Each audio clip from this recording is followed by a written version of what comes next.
خانواده پناهجویان اوکراینی مجبور است شب خود را در خیابان روز کند.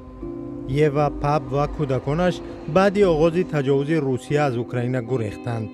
چند پیش حکومت مجارستان دادن کمک پولی برای اجاره را با آنها قطع کرد، چون میگوید زادگاه های آنها حالا امن است.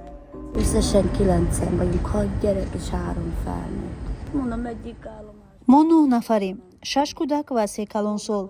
از یک ایستگاه راه آهن به دیگرش می رویم. در بعضیش خوابیدیم، از دیگرانش پیش کردند. مثل اینجا. اکنون باید جای دیگر برویم. کودک 7 ماهه داریم و با خود می گردانیم. کودکم بیمار شده است. مکتب هم سر شد. بچه ها باید به مکتب روند. روزهای سرد می رسند. من این احوال را به هیچ کس، حتی حیوان هم آرزو نمی کنم. یوا پاپ و 6 کودکش سعی دارند در ایستگاه راه آهنی بوداپشت بخوابند. این آدمان مقام پناهجو را دارند. برای همین مجارستان آنها را قبول کرده گفته است که سرپناه می دهد. ولی فقط نصف مسئولیتش را اجرا کرده است، چون سرپناه نمی دهد. از این رو آنها می توانند در مجارستان بمانند، ولی مثل مردمی بخوانند. بعدی قبول قرار نو در مجارستان هزاران پناهجو به خانه ماندند. به گفته سازمان ملل این قرار بخصوص احوال لولیتاباران اوکراین را بد کرده است که در کناره‌های بوداپشت زندگی می‌کردند.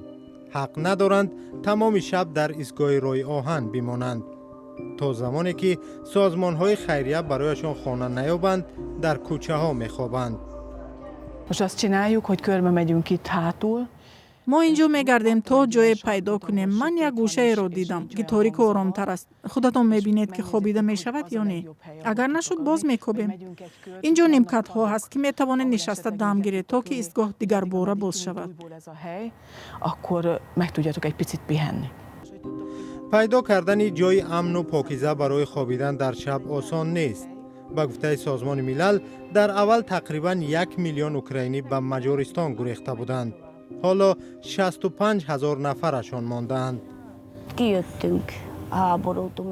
ما از جنگ گریختیم. همه میترسند که بچه هایشون رو، همسرانشون رو به جنگ میبرند. حالا اینجا هستیم. هیچگاه در این احوال و در کوچه نبودیم. این عائله میترسد که اگر به اوکراین برگردند مرد خانه را به ارتش میبرند. خانهشون هم به گفته خودشون ویران شده است. تلفن من روشن است. شب شما بخیر. اگر اصلا خوابتان برد صبح میبینیم. Próbáljanak meg aludni.